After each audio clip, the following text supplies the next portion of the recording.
Good afternoon, everyone. My name is Quyên Nguyen, and I am one of the postdoc fellow at the SEP group. And I am one of the two postdoc fellow at the SEP group. And today it is really an honor for me to chair this session. And this session is about physical risk and assets value. So this is really going to be a very interesting session because we have the three papers that look at the impact of the climate's physical risk on real estate or like on the bond values. And so originally we have like the three paper. However, one of the presenter had dropped out due to some unexpected circumstance. So we are going to have Claudio first, and then we are going to have Oliver. So Claudio, he's a PhD student from University of Miami in the US. And welcome, Claudio. Appreciate that you can attend our session. I think that this is nighttime in the US already. So what we are going to have is that we are going to have like 20 minutes for each presenter, and then 5 minutes of discussion from Dr. Chima, and then five minutes for Q&A. So Claudia, over to you. Thank you so much. I'll go ahead and share my screen. Yeah. Okay, I believe you can now see my screen, correct? Yes. Okay, great. Now set a timer. I'll start here. So thank you. I want to thank the CFE group for giving me the opportunity to present my work. This is my work on nature as defense from disaster and natural capital and municipal bond yields. As we know, the natural disasters have increased in frequency and intensity due to human activity. As I show here is the US number of events related to weather. And we see this trend, this positive trend increasing.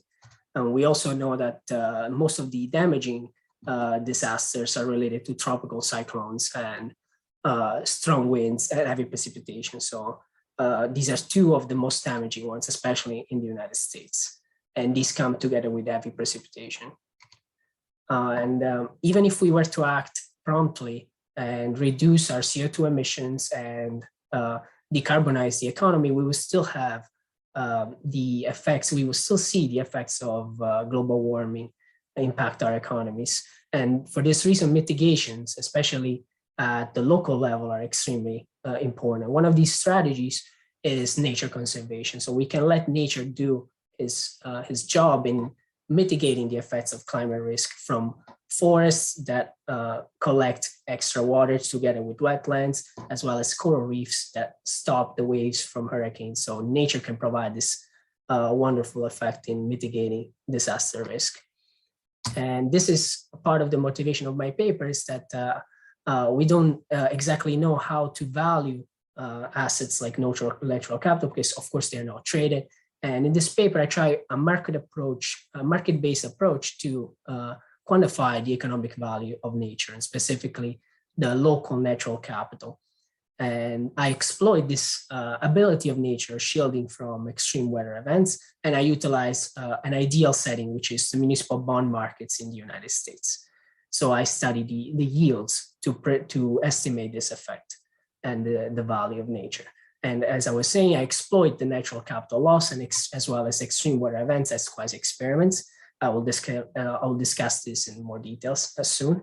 And I also try to identify this channel, why markets are reacting or not reacting to this extreme weather events and this natural capital loss, and identify weather damages as being the driver of the results.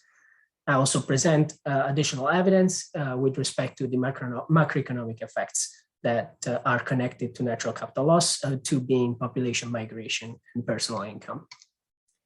I also provide evidence related to the fact that also neighboring counties are affected, not only the ones that possess the natural capital. So the macroeconomic effects are larger. They're not limited to these protected areas or areas that have the natural capital. And to provide robustness to the results, I exploit the cross-sectional heterogeneity in the sample, specifically with respect to the use of proceeds for bond and the economic dependence of the counties in the US. I focus my attention on farming counties. And this is the first paper that kind of quantifies the economic impact of nature in municipal bonds and quantifies or characterizes this mitigation premium. And yes, it highlights the importance of nature conservation in financial markets. So again, just more details on the motivation. The environmentals and climate studies have deeply researched the area of weather disasters and how they impact the economy. And they showed in this case of the Hurricane Sandy that almost $625 million of damages were avoided thanks to coastal wetlands. So here we start to understand the economic impact of nature with respect to mitigation from disasters. And as I said, why would I use municipal bonds? They're an ideal setting. The sub-sovereign debt in the United States is an ideal setting because, of course, most of these securities are issued for public projects. Of course, the municipality cannot move. They have to rely on mitigation to respond to climate change. And these expectations by investors in the municipal bond market reflect the local risk. And part of this risk, of course, is climate risk. And in general, the size of this market is quite large. It's not as large as the stock market and the corporate bonds, but it's still significant. And the related literature has covered many of the global mitigation strategies, being exposure as well as risk from climate change, mainly sea level rise, carbon mitigation. And we have some studies from in the municipal bonds and stock market. And we also know that the impact of natural disaster and extreme weather is quite large and long lasting, and the economic literature has spoken on this quite extensively. And there's some recent work by Hong et al. That discusses this dynamics of local mitigation disaster, how it affects local capital stock, taxes, and economic growth. And this work, my work here, also contributes to the general literature on climate finance. So what are the intuition and hypothesis here? So this is my ideal setting. Here I have two counties, similar in all aspects. They have similar protected areas or natural capital, but one of the two, in this case, County B, experience a natural capital loss. So for instance, the size of it is halved in this example. And both counties experience extreme weather. So we have two shocks, the natural capital shock, as well as the extreme weather shock. And I studied the differences in weather damages, municipal bonds yields, and population, and other macroeconomics effects. And my hypothesis speaks to this specific setting. So I predict that investors should price the value of natural capital because it protects the municipality from the effects of climate change. So in the market, I should see higher cost of debt or higher yields for these counties that lose the natural capital compared to similar counterfactuals. And this could be due to climate risk awareness, as well as deteriorating local economic conditions. And I also speak to why this happens, and I relate the natural capital loss to greater weather damages, and the evidence supports this hypothesis. In the cross-section, as I was saying, more formally, I conjecture that extreme weather exposure is higher for bonds with physical use of proceeds. And consequently, this higher exposure shows up in the increased yield, in this mitigation premium. And with respect to the counties, of course, farming counties will be more affected because of their exposure to changes in the weather, and as well as extreme weather, precipitation, and so forth. So these are my ex ante predictions. So when I speak to natural capital, what I'm exactly speaking about, I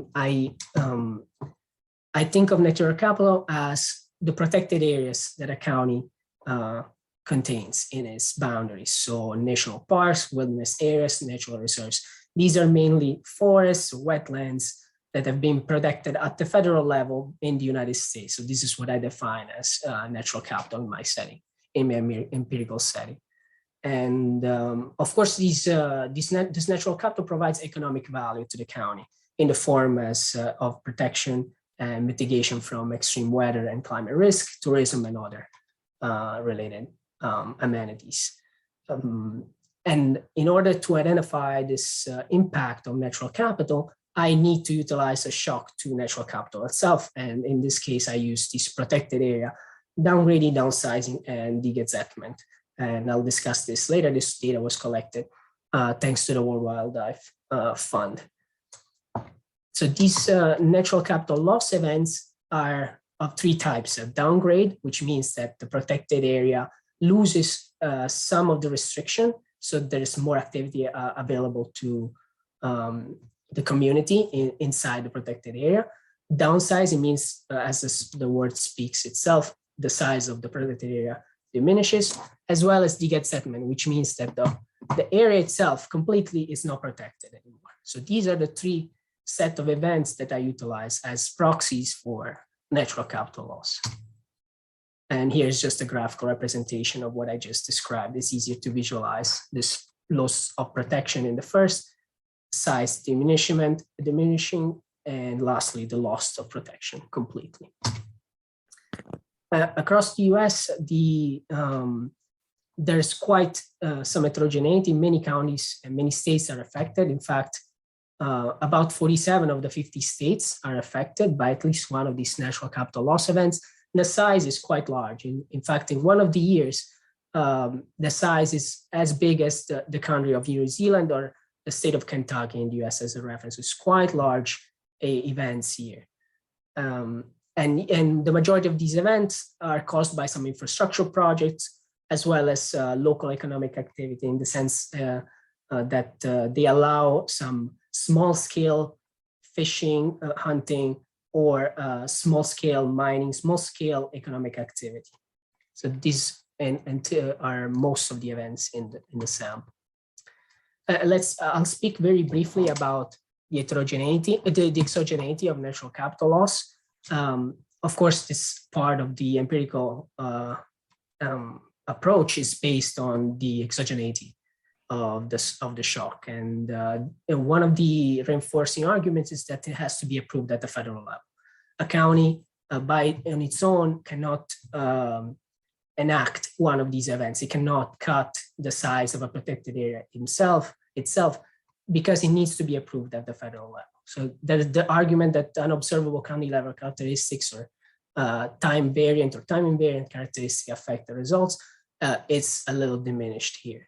And in addition, I use state tier and county fixed effects to diminish again these concerns of time varying state level variables, unobservables, and time invariant county characteristics.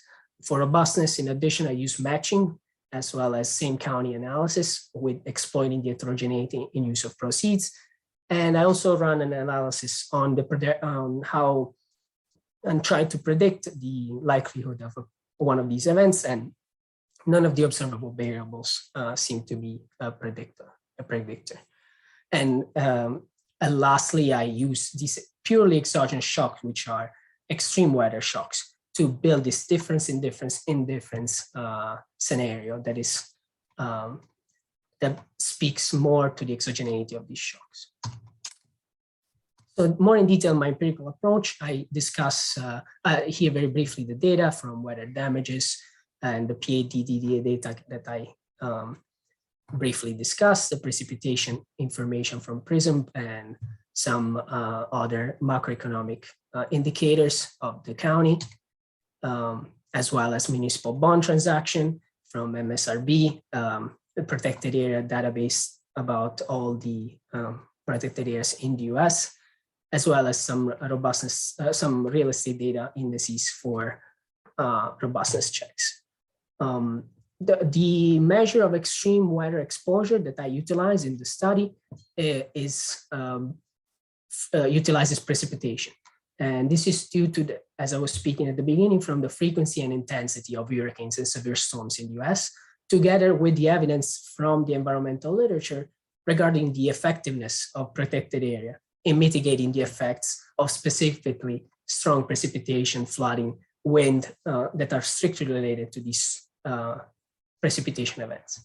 And here's the measure that I utilize. I I take the max function and I standardize the measure by the average precipitation over the past 10 years and the standard deviation so that I have a local indicator of weather exposure.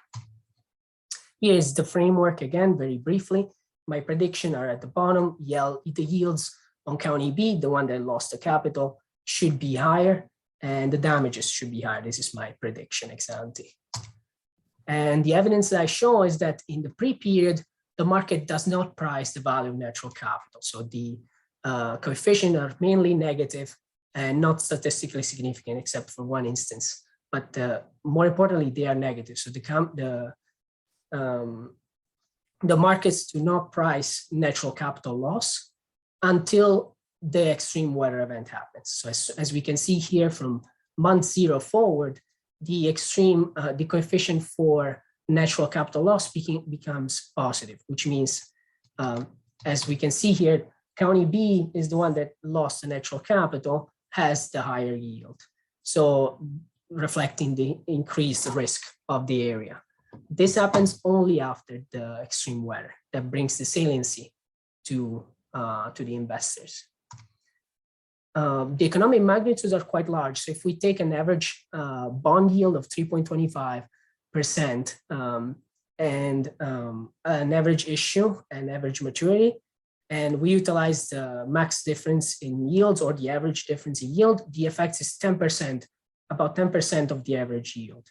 And the max difference, and the average difference is about 15 basis points. So we're speaking over the length of a municipal bond from about $500,000 to $1 million. So if the county were to issue new bonds with the updated local risk, which is reflected in the yield, the cost will be much larger. So if we think about the larger picture, Florida has a lot of protected areas and has lost some of its protected areas, and the bond issues for just 1 year were 19 billion. So we can think of the effect being quite large. I also try to see what happens before and after the natural capital loss. So I control for weather exposure, but I do not use a shock here. And I see in long term, what are the effects of this natural capital shock. And it seems that in the pre-period, there is no negative effect, and the negative effect starts to die down closer to the natural capital event. And from year 0 on, that's when the positive effect starts to show up. So there is this mitigation premium showing also in the long term. So basically, the area gets affected by a natural capital shock, by extreme weather, and this causes the climate risk awareness of the investors to increase. And very briefly, I'll speak to the channel here. So what connects the yields to nature is this increased damages from weather disasters. And I show that when there is a shock to natural capital, the damages at the county level here shown in the post period, they're increased. So we can see that the magnitude is also quite large, between $9 and $23 million in increased damages. I'll speak very briefly again here for the cross-sectional evidence. I divide bonds into 2 groups, physical and non-physical use of proceeds. So the physical are the ones that are strictly related to a project, a physical project, and here's the description. And the non-physical are more general issues. And the evidence shows that both with matching as well as the difference in different regression approach, the physical bonds suffer more of this mitigation premium. So after an extreme weather event, those counties that lose their natural capital will see their yields rise more, and especially those bonds that are funding physical projects. So this was fairly trivial, but it hasn't been shown. So and also speaks to this connection. In addition, I also look at neighboring counties. So not only the counties that possess the natural capital, also the neighboring counties are affected. So the macroeconomic effect is larger than only in smaller counties or the counties that possess the natural capital. And as I said in the beginning, the hypothesis on farming, basically those farming communities are more subject to the risk of climate risk, and natural capital is really important for them. And I show that the yields are higher, as well as population decrease faster, and personal income also decreases, even though it's not statistically significant. And I just want to wrap up here that the objective of the paper here is to highlight this the importance of nature to mitigate the impact of natural disaster. And mitigation, global mitigation has taken the attention of the literature, but local natural capital is also quite important. I also showed that the neighboring counties, so the macroeconomic effect is large, and I also speak to the effect related to food production, given that farming countries are hit the most. And again, to wrap it up, this is the first study that looks at these consequences of nature and the local economy and uses this market-based approach. Yes, this hopefully will provide some valuable insights for policymakers and academia about nature conservation. I thank you everybody for the attendance today, and I'm looking for Dr. Kima's comments and everybody's comments. Thank you. Thank you. Thank you, Claudio. Great time management skills. Now I'm going to Dr. Chima, are you there? Can you start sharing your screen?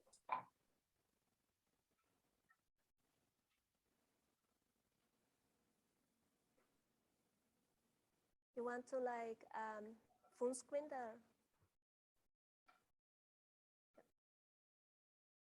the... Good afternoon, everyone. So thank you, Claudio. Great presentation, and I really enjoyed reading your paper. So basically, what I learned, the main Claudio investigates if there are any shocks to the local natural capital, how it affect municipal bond markets. So he found that the counties that lose natural capital, in those counties there are more disaster and cost of debt increases there. And he further shows that the nature basically protects counties. If we care about conservation, then it means we will have less weather damage, lower population outflow, and it will increase the income of the people there. And it also shows that the effect is not only limited to the counties that possess natural capital, but it also extends to the neighboring counties. So it is really fits well in the literature, especially in financial assets and climate risk. There is a growing literature on climate risk, so it really fits in that one. And it is mainly, there is not much literature, I think, in natural conservation and cost of debt. Maybe one is Claudio paper, and I think there was one other paper I saw that is on the nature conservation and cost of debt, but not using municipal bonds. And it is also related to environmental studies generally.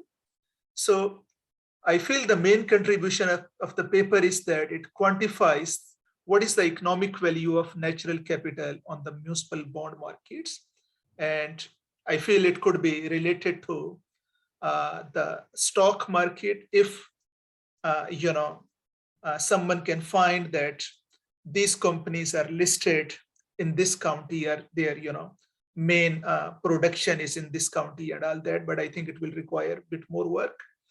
So paper employed solid empirical methodologies. The methods are totally great. Findings are highly convincing. So I do not have many suggestions. I have some questions. So, I hope Claudio can consider those one. So for example, if there is a natural loss to natural capital, I can understand it will affect the microeconomic condition. And those microeconomic condition, because of that, the cost of capital will increase.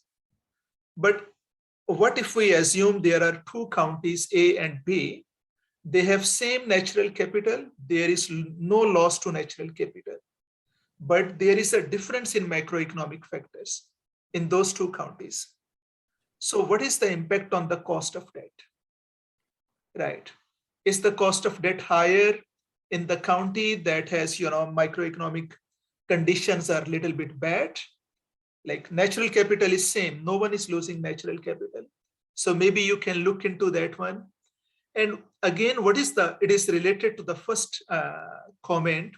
What is the cost of debt for counties with similar natural capital? If there is no shock, the counties that have similar natural capital and there is no extreme weather events, right? This will be like probably it should be the first comment. Like you can find a difference that if there are counties with similar natural capital, there is no extreme weather events. Is there any difference in their cost of debt or not? And the third one is there any unconditional relationship between protected areas and cost of debt? For example, like, there are some counties that have higher natural capital, some have less natural capital, and there is no extreme weather event. We are not considering the extreme weather event. So is there any, like the counties that have less protected areas, do they have higher cost of debt or not? So these are the my main suggestions. So I think it will, if Claudio considers that one, it will not take time, but it might strengthen the paper further. So another thing was, sorry, I did not write it. It just skipped from my mind, but I will email Claudio about that one.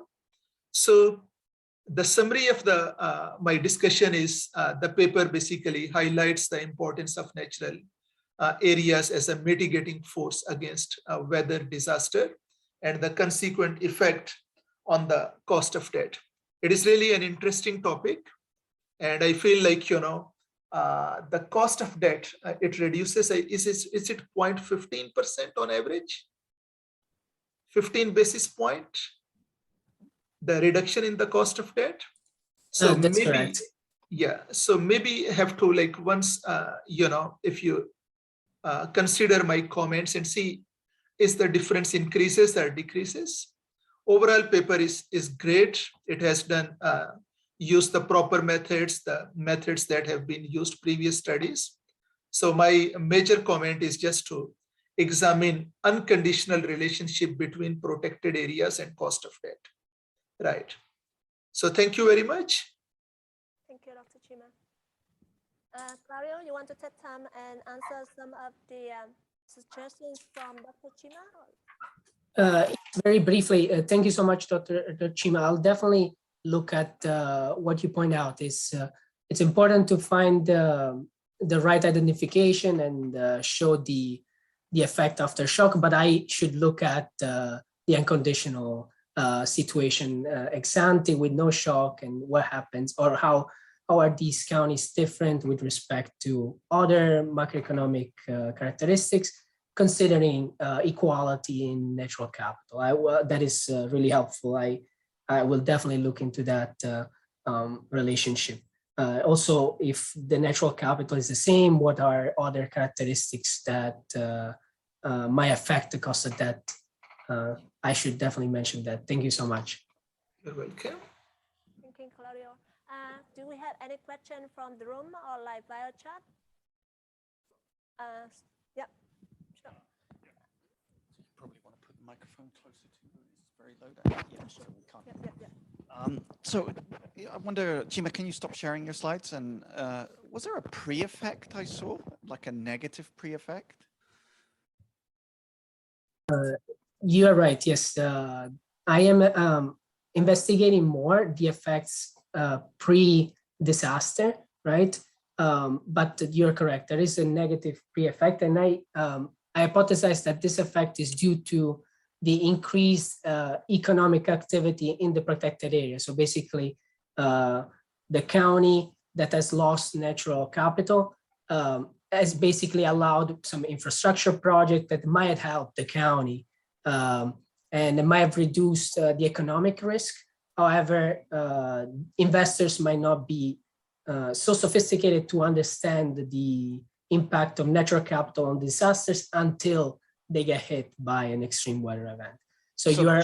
That should be fully testable, right? Because you should be able to compare the economic growth or infrastructure investment of that county relative to counties that yeah, it seems very strange, right? That there's a pre-effect. Yeah, definitely something worth exploring. Absolutely. It speaks also to the point of Dr. Kima. I can, but also related to, as you say, the pre-effect needs to be investigated further. Yes, thank you. Thank you, Claudio. Any other question? I actually have some question, but maybe I'm just going to like send via email to you. So actually one question that I have is that I saw that like for you want to like proxy for the natural disaster using the precipitation data.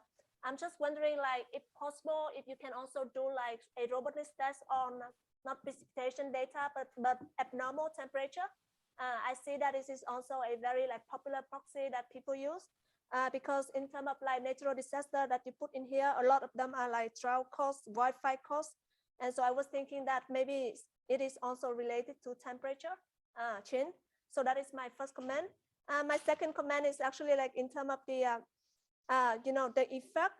It was quite interesting for us to see that there's a effect of very like significant effect in MENT 1 and MENT 3 and MENT 4 and not in MENT 2.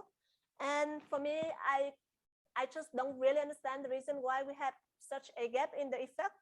And maybe it will be interesting for us to see like a little bit more. But then overall, this is really a very interesting and very robust paper. So thank you. Thank you. I guess I'll discuss super briefly your comments. I can definitely look further into other shocks to climate risk.